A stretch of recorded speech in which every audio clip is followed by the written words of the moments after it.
like always, what I want you guys to do is correct your work. If you wrote something down that maybe you made a little bit of a mistake, use that red pen to correct your work so that you know that that's a mistake that you're vulnerable to making, okay? Wait, is this like your, you have to use these? No, just grab that. That's fine. If Are you you need sure? it. Yeah. Oh, you don't have to use your other classes? No, I'll grab it. That's fine. So, what was I saying? Correcting with red pen. Oh, yeah. So, the reason why using these red pens is important is because when you're going through a test, right? The reason why I don't want you to just erase your work and then write the correct work is because you may make the same mistake on the test. So if you can have this on your study guide that, hey, when I'm using the slope formula, I need to pay attention to my negative signs because on the study guide I messed up. If you make that change in red, now you know what mistakes you might make on the test. You guys see what I'm saying? So don't just correct it in pencil, then you're going to get all confused, right? It's like I was saying yesterday, it's about what you know and what you don't know, right, Jordan?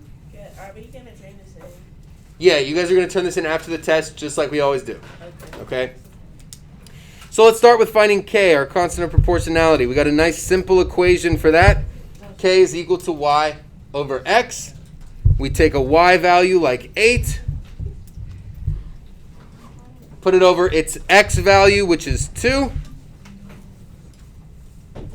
and then we simplify. 8 over 2 is equal to 4. So finding K from a table, very, very simple. Just take Y, put it over X, right? K is equal to Y over X. In this case, we'll have 2 over 5. Can't simplify that anymore, so that's our answer. That's our constant of proportionality.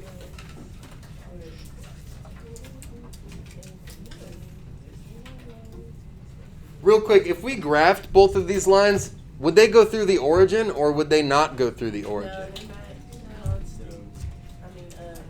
Give me a thumbs up if you think, yes, those two lines will go through the origin when we graph them. Give me a thumbs down if you think they're not going to go through the origin when we graph them. What do you think?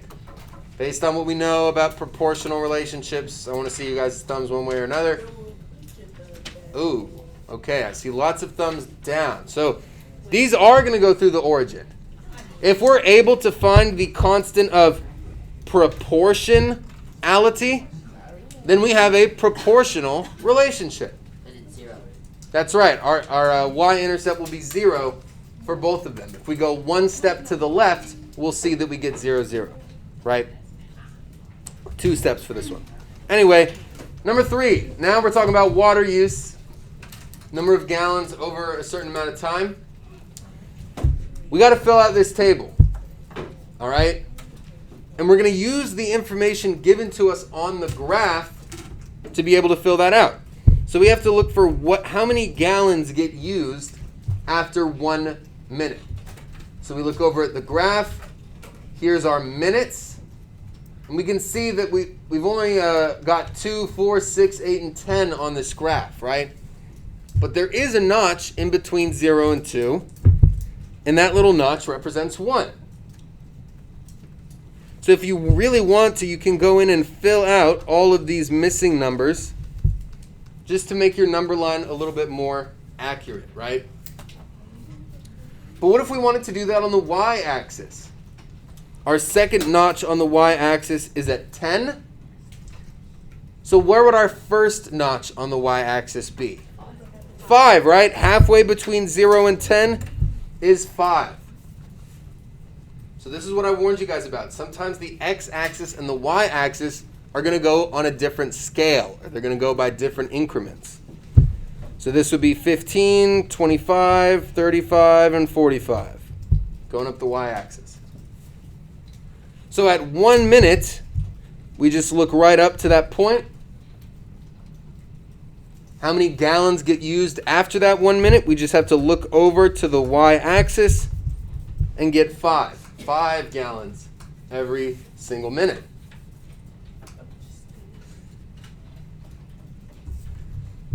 So let's think about this logically for a second. If 5 gallons of water get used in 1 minute, how many gallons will be used in 2 minutes, do you think? 10, right? Twice as long a time, twice as much water. What's our next number here going to be? 15. And then what? 20. Be careful. 35. 35. And what about the last one? 50. 50. So, here's another thing that we got to look out for. We don't have all of the points on this table.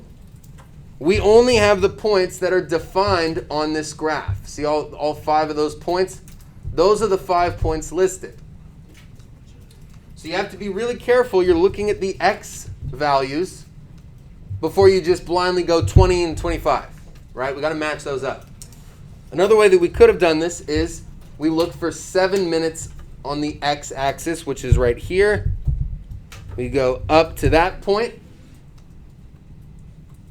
And then we look directly over to the y-axis and we see that after 7 minutes, 35 gallons of water gets used.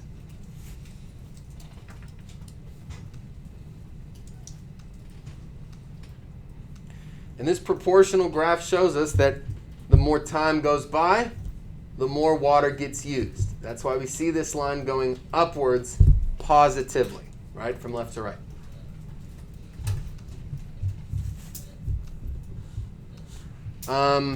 Okay, I forgot to even finish number 3. We filled out the table. Now we got to find k. K is equal to y over x. We'll take this first point, 5 over 1, and our k value is just going to be 5. That's also our unit rate, right? 5 gallons every 1 minute. That's a unit rate right there. All right, questions so far finding k? Finding k is probably the easiest part about all this. Number 4 is what gave people a little bit of trouble. So all we're doing here is writing whether it's proportional or not, and then briefly explaining how we know. This is something you're going to have to do on the test, including explaining how you know. So let's talk about it. With number A, we've got y equals 6x. What's the slope of this line, first of all? What would the slope of y equals 6x be? Rowana? 6, right? This right here is our slope. What's our y-intercept of this line? 0, right? There's no y-intercept being added onto the end. So it's as if we have a plus 0. If we have a line with a y-intercept of 0, immediately we know it's proportional.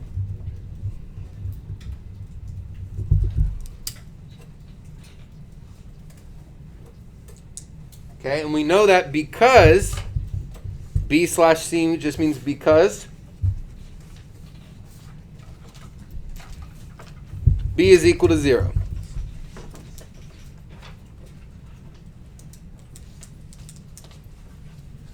Or you can write the y-intercept as 0. You could write the line goes through the origin. Any of those explanations work, as long as I can tell that you know what you're talking about.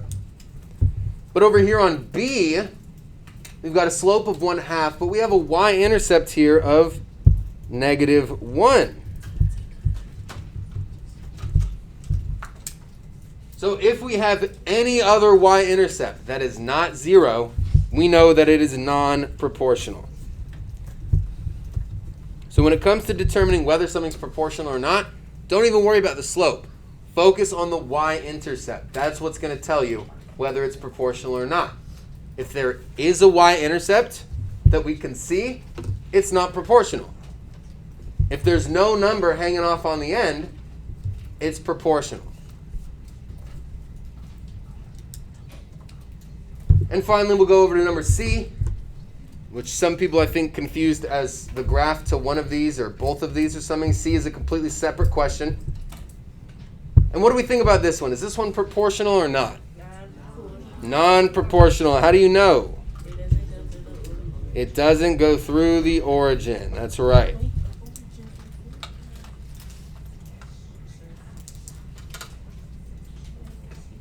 Go ahead and add in explanations for B and C also if you haven't already, as to how we know those are non-proportional.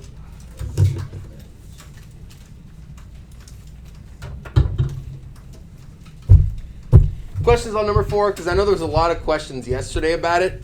Focus on the y-intercept when it comes to proportional or not. That's what's going to tell you right away what you have. All right? Even with a graph, we see the y-intercept is not at 0. It's not proportional. All right, so now 5 and 6. Again, these are ones that we haven't really talked about too explicitly, but it's still important for us to know.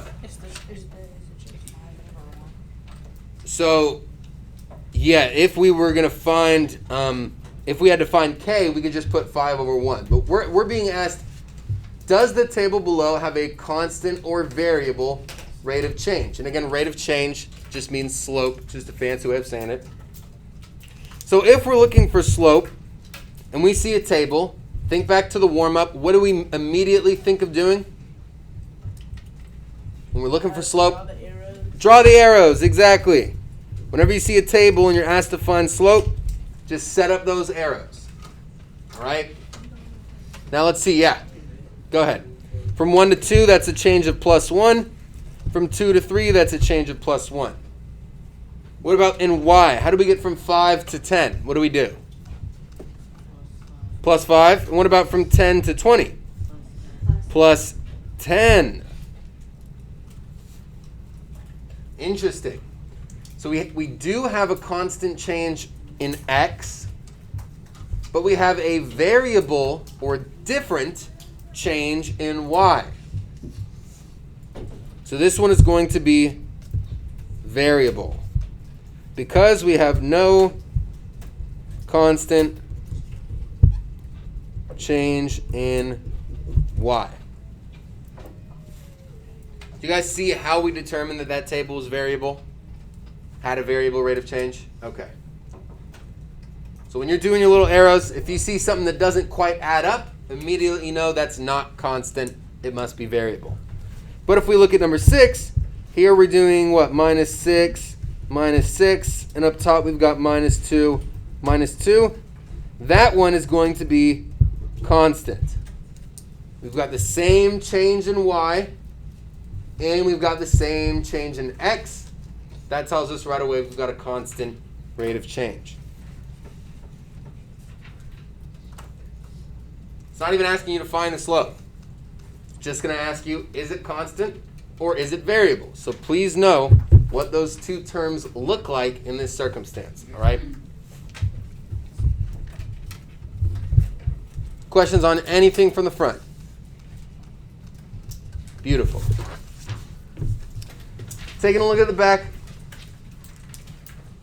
We're going to find the slope of the line containing these 2 points. We're going to use m equals y2 minus y1 over x2 minus x1. We'll set it up with our parentheses and our minus sign. Label our points, x1, y1, x2, y2. 7 minus 3 on the top, 10 minus 2 on the bottom. What do we get for a numerator? 7 minus 3? 4, and then 10 minus 2? 8. What does 4 over 8 simplify to? 1 over 2. That's right. 1 over 2.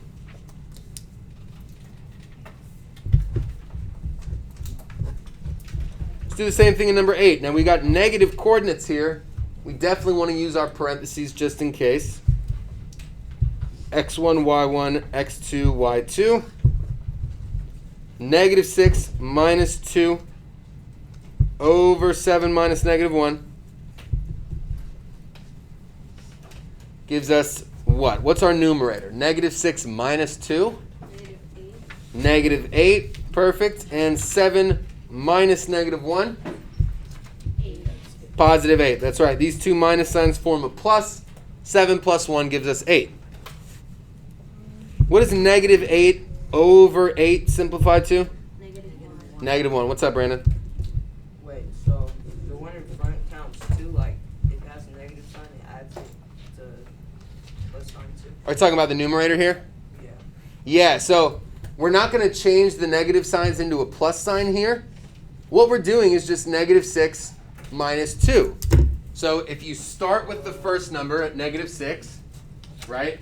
and you subtract, we're going to the left, 2 spaces. 1, 2. And we land at negative 8, right? Then we just simplify it and we get m equals negative 1. Number 9, identifying a slope. Whenever you see that word identify, you should take a deep breath and relax, because identify means you don't have to do any math. Okay? Identify just means pick the number and write it down. Identify the slope of this line. Well, if we're using y equals mx plus b, the slope is just whatever number is directly in front of x, which in this case is 3. The y-intercept that we have to identify is going to be what's being added onto the end of our equation, just like the plus b in our formula. So our b value here is going to be 4. Didn't do any solving, no division, anything like that. We looked with our eyes and wrote with our hands. In question B, m is equal to 3 over 4. And what's our b value equal to here in B? Brandon? Negative 2. That's right. Thank you, Rowan. I heard you as well. Negative 2. So when you see that minus, just know that your b value is negative. What about C? What's our slope for C, Rowana? 1. 1. That's right. This x here looks like it doesn't have any number in front of it, but really it's got that invisible 1 in front, because 1 times x is just x. What's our b value here now? Is our b value also 1? 0. Ah, there we go. Great job, you guys. 0. We could even rewrite this equation as y equals 1x plus 0 to better fit our formula without changing anything about that equation.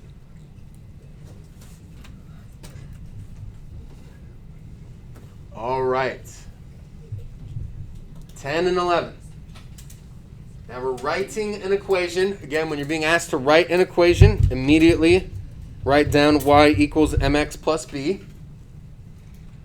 And just like we saw in the warm-up, we'll replace the m, we'll replace the b. So y equals something x plus something. What number are we going to put in front of x here? Are we going to put the 3 or the negative 5? Negative 5. Negative 5, right? That's our slope, which means we must be adding 3 onto the end. Just like that.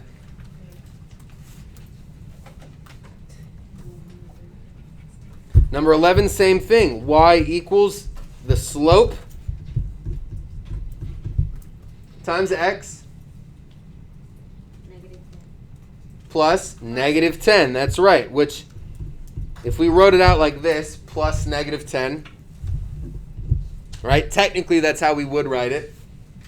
But whenever we see a plus next to a minus sign, what do those two signs form? Negative. A negative. That's right. So our equation here is 6 over 7x minus 10.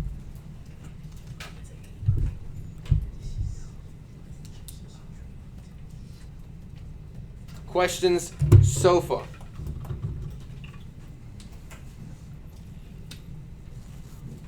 As I was walking around, it looks like a lot of people got most of it done. So hopefully we're just making a few minor corrections, if that.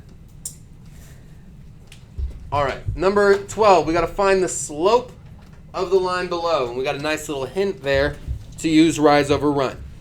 So are we going to start with this point here on the left, or are we going to start with this point here on the right? And the left.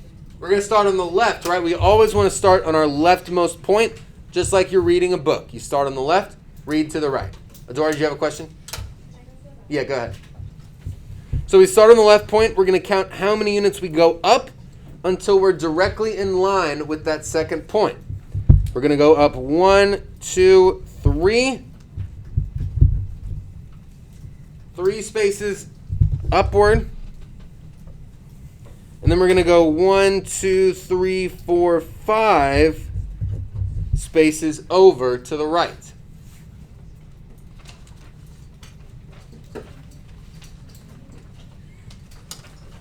So what's my slope? Is it 3 over 5? Is it 5 over 3? 3 over 5. 3 over 5. That's right. 3 over 5. Rise over run. Rise is our vertical move. Run is our horizontal move. Number 13, a little bit different. Now we don't have a graph, and we've got to create one, right? So if we think back to, I think it was what, 4.3? Yeah, 4.3, graphing linear equations. What is our very first step here? Azalea?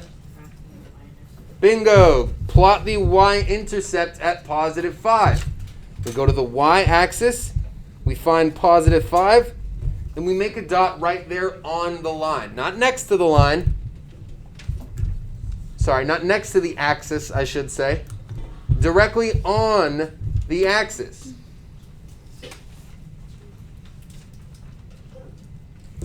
Now we take our slope, negative 7 over 4. Negative 7 is going to be our rise, and 4 is going to be our run. Yes? That's right. So because we have a negative rise, Azalea told us, we're going to go down. Instead of rising up, we're going to rise downward 7 units. 1, 2, 3, 4, 5, 6, 7. And then how many units are we going to run over? 4. 4. Are we going to go to the right or to the left? Right. We're going to go to the right.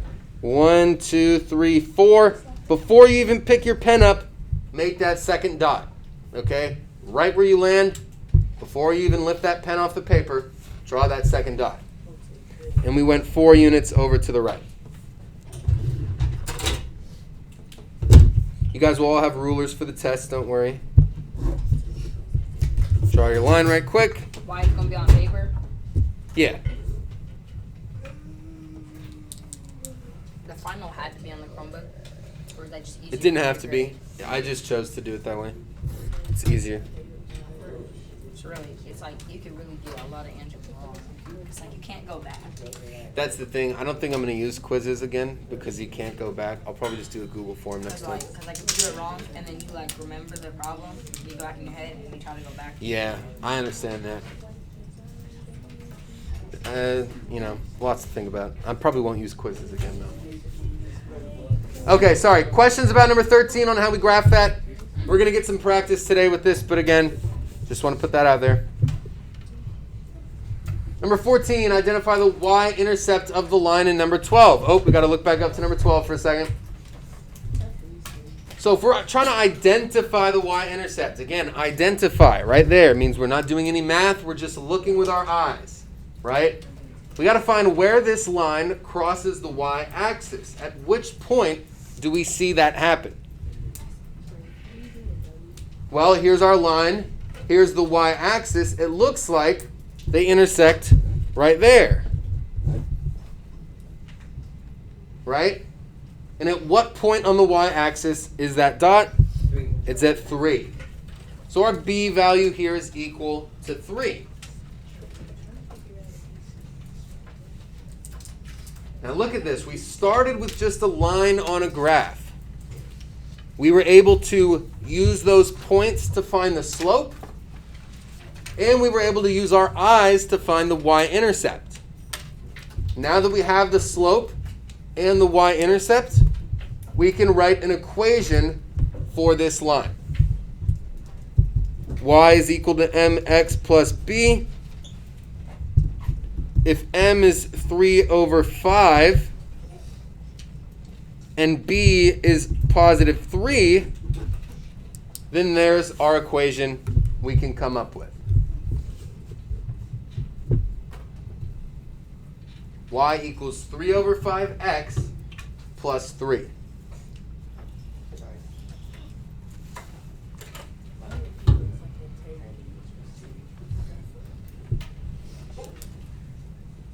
Questions on number 14? I know that was a little bit tricky for some. Hopefully we see what I'm talking about. And finally, we're going to find the unit rate of change from the graph. Again, that's just asking you to find the slope. So we're going to do rise over run.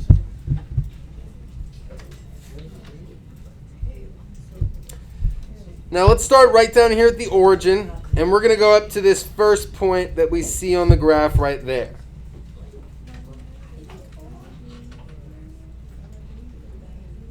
Now, what I know some people did, so please make sure everyone's paying attention to this because you may have made this mistake and not even realized it. I know for a fact some people went up 2 over 2. 2 over 2 gives us a slope or a unit rate of 1. Right? I know for a fact a couple people did that. So please be aware why that's incorrect. Even though we physically moved up 2 units and then moved over 2 units, based on the y-axis, we actually moved up a lot more. Right? We moved up from 0 to 120. Right? Leslie, take a seat, please. We went up from 0 to 120. So our rise here is 120.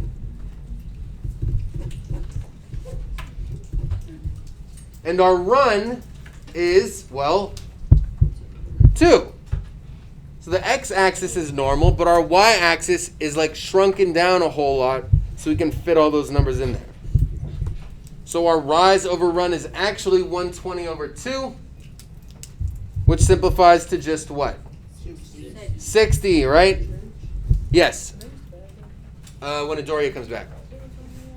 So, is our answer just 60? That's our final answer? What am I missing on that 60? That's right, we're missing units. If we're looking for the unit rate, then we need units on our answer. So it looks like, let's take a look at the context of this problem. We've got a family road trip. The y-axis is the number of miles. The x-axis is the number of hours. Right? So if this family can drive 120 miles in just 2 hours,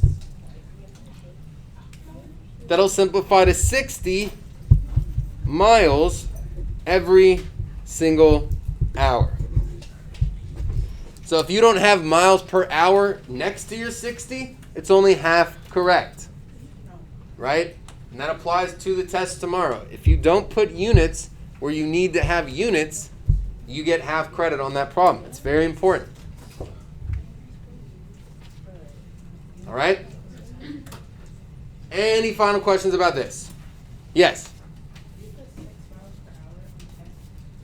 Say that one more time. 6 miles per hour? Yeah. Yeah. Oh, are you saying can you write it like 60, like mph? That's fine. When it's something like common, like miles per hour, that's fine. If it was like centimeters per second, then there's no real way to shorten that. But yeah, for miles per hour, mph is fine. All right. Okay, that's the study guide. That's that. Now, we've got a good amount of time. What I want you guys to do first is get your Chromebooks out for me.